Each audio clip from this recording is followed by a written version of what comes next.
ಭಾರತದ ಕ್ರೀಡಾ ಜಗತ್ತಿನಲ್ಲಿ ಡೈವರ್ಸ್ಗಳು ಸಾಮಾನ್ಯ. ಈಗ ಮತ್ತೊಂದು ಫೇಮಸ್ ಸ್ಪೋರ್ಟ್ಸ್ ಜೋಡಿ ಡೈವರ್ಸ್ಗೆ ರೆಡಿ. ಕಬಡ್ಡಿ ಆಟಗಾರನ ಮೇಲೆ ಬಾಕ್ಸರ್ ಪತ್ನಿ ಹಲ್ಲೆ.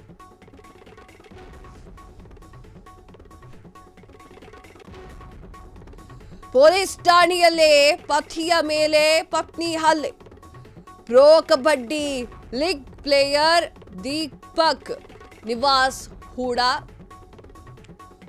ಅಂತಾರಾಷ್ಟ್ರೀಯ ಬಾಕ್ಸರ್ ಮಾಜಿ ವಿಶ್ವ ಚಾಂಪಿಯನ್ ಸ್ವೀಟಿ ಬೋರಾ, ಇಬ್ಬರು ಫೇಮಸ್ ಆಟಗಾರರು ಶೀಘ್ರದಲ್ಲಿಯೇ ಡಿವೋರ್ಸ್ ಸಾಧ್ಯತೆ. ಈಗ ಸರ್ವೇ ಸಾಮಾನ್ಯವಾಗಿದೆ ಮದುವೆಯಾಗಿ ಡಿವೋರ್ಸ್ ಕೊಡೋದು. ಅದು ಹಿಂದಿನ ಕಾಲದಲ್ಲಿ ಅದಿತ್ತು. ಮದುವೆಯಾಗಿ ಜೀವನ ಪೂರ್ತಿ ಅದೇ ಹೆಂಡತಿಯ ಜೊತೆ ಅದೇ ಗಂಡನ ಜೊತೆ ಬಾಳ್ವೆ ಮಾಡುವಂಥದ್ದು. ಈಗ ಡಿವೋರ್ಸ್ ಎನ್ನುವಂತಹ ವಿಚಾರ ಸರ್ವೇ ಸಾಮಾನ್ಯವಾಗಿದೆ. ಭಾರತದ ಕ್ರೀಡಾ ಜಗತ್ತಿನಲ್ಲಿ ಅದರಲ್ಲೂ ಕೂಡ ಡಿವೋರ್ಸ್ ಅನ್ನೋದು ಕಾಮನ್ ಆಗಿಬಿಟ್ಟಿದೆ. ಮತ್ತೊಂದು ಫೇಮಸ್ ಜೋಡಿ ಅಂದ್ರೆ ಫೇಮಸ್ ಸ್ಪೋರ್ಟ್ಸ್ ಜೋಡಿ ಡಿವೋರ್ಸ್ಗೆ ರೆಡಿ ಆಗಿದ್ದಾರೆ. ಕಬಡ್ಡಿ ಆಟಗಾರನ ಮೇಲೆ ಅಂದ್ರೆ ಕಬಡ್ಡಿ ಆಟಗಾರ ಪತಿ ಪತ್ನಿ ಬಾಕ್ಸರ್ ಆಟಗಾರ್ತಿ. ಪೊಲೀಸ್ ಠಾಣೆಯಲ್ಲಿ ಪತಿಯ ಮೇಲೆ ಪತ್ನಿ ಹಲ್ಲೆ ಎನ್ನುವಂತಹ ಒಂದು ಕೇಸ್ ಆಗಿದೆ. ಆ ಒಂದು ಕಾರಣಕ್ಕೆ pro kabaddi league player Deepak Niwas ಕೂಡ ಅಂತಾರಾಷ್ಟ್ರೀಯ ಬಾಕ್ಸರ್ ಮಾಜಿ ವಿಶ್ವ ಚಾಂಪಿಯನ್ ಸ್ವೀಟಿ ಬೋರಾ, ಇವರಿಬ್ರು ಕೂಡ ಫೇಮಸ್ ಆಟಗಾರರು ಮದುವೆ ಆಗಿದ್ರು. ಶೀಘ್ರದಲ್ಲಿಯೇ ಡಿವೋರ್ಸ್ ಆಗುವಂತಹ ಸಾಧ್ಯತೆ ಕಾಣಿಸ್ತಾ ಇದೆ. ಏನೇ ಆದರೂ ಅವ್ರವ್ರ ಲೈಫು ಅವ್ರವ್ರಿಗೆ ಇಷ್ಟ ಆಗಿಲ್ಲ ಅಂತಂದ್ರೆ ಅವರು ಸಹಿಸ್ಕೊಂಡು ಹೋಗಿ ಮಾಡಬೇಕಾಗಿದ್ದಿಲ್ಲ. ಡಿವೋರ್ಸ್ ಎನ್ನುವಂತಹ ಒಂದು ವಿಚಾರ ಇದೆ, ಡಿವೋರ್ಸ್ ಎನ್ನುವಂತಹ ಕಾನೂನಿದೆ. ಆ ವಿಚಾರವಾಗಿ ಅವ್ರು ಡಿವೋರ್ಸ್ ಆಗ್ತಾ ಇದ್ದಾರೆ.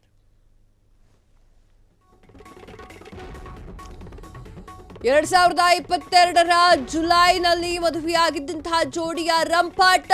ಕಳೆದ 1.5 ತಿಂಗಳಿನಿಂದ ಇಬ್ಬರ ನಡುವೆ ಜಗಳ ಇತ್ತು. ಪೊಲೀಸ್ ಠಾಣೆಯಲ್ಲಿಯೇ ಪತಿ ದೀಪಕ್ ಮೇಲೆ ಸ್ವೀಟಿ ಬೋರಾ ಹಲ್ಲೆಯನ್ನ ನಡೆಸಿದ್ರು. ಹರಿಯಾಣದ ಹಿಸಾರ್ನಲ್ಲಿ ಪೊಲೀಸ್ ಠಾಣೆಯಲ್ಲಿ ಹಲ್ಲೆ ನಡೆದಿತ್ತು. ಹಲ್ಲೆಯ ದೃಶ್ಯ ಸಿಸಿಟಿವಿಯಲ್ಲಿ ಸೆರೆಯಾಗಿತ್ತು. ಈ ವಿಡಿಯೋ ಸೋಷಿಯಲ್ ಮೀಡಿಯಾದಲ್ಲಿ ಫುಲ್ ವೈರಲ್.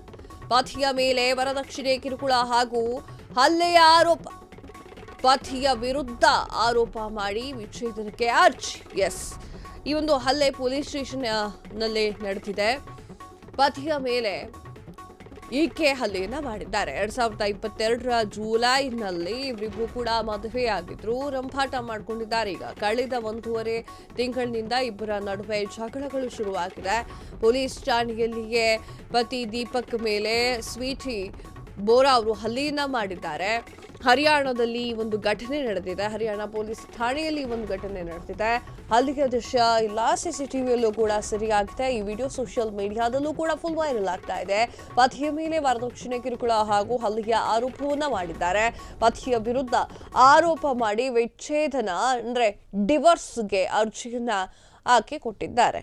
ಎಷ್ಟೇ ಮಾತನಾಡಿದ್ರು ಕೂಡ ಸರಿಯಾಗ್ತಾ ಇಲ್ಲ, ನಮ್ಮ ಮಧ್ಯೆ ಅಂಡರ್ಸ್ಟ್ಯಾಂಡಿಂಗ್ ಬರ್ತಾ ಇಲ್ಲ ಎನ್ನುವಂತಹ ವಿಚಾರವಾಗಿ ಡಿವೋರ್ಸ್ ಕೊಡೋಕೆ ಮುಂದಾಗಿದ್ದಾರೆ. ಹೇಳಿ ಕೇಳಿ ಬಾಕ್ಸರ್ ಹೆಂಡತಿ ಡಿವೋರ್ಸ್ ಕೊಡೋಕೆ ರೆಡಿ ಆಗಿದ್ದಾರೆ. ನೀವು ಸ್ಕ್ರೀನ್ ಮೇಲೆ ನೋಡ್ತಾ ಇರಬಹುದು.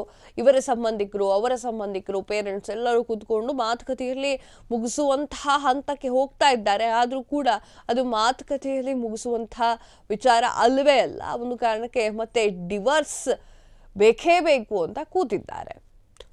ಎಷ್ಟೋ ಇಷ್ಟಪಟ್ಟು ಲವ್ ಮಾಡಿ ಅಥವಾ ಅರೇಂಜ್ ಮ್ಯಾರೇಜ್ ಆಗಿ ಮದುವೆ ಆಗಿರ್ತಾರೆ.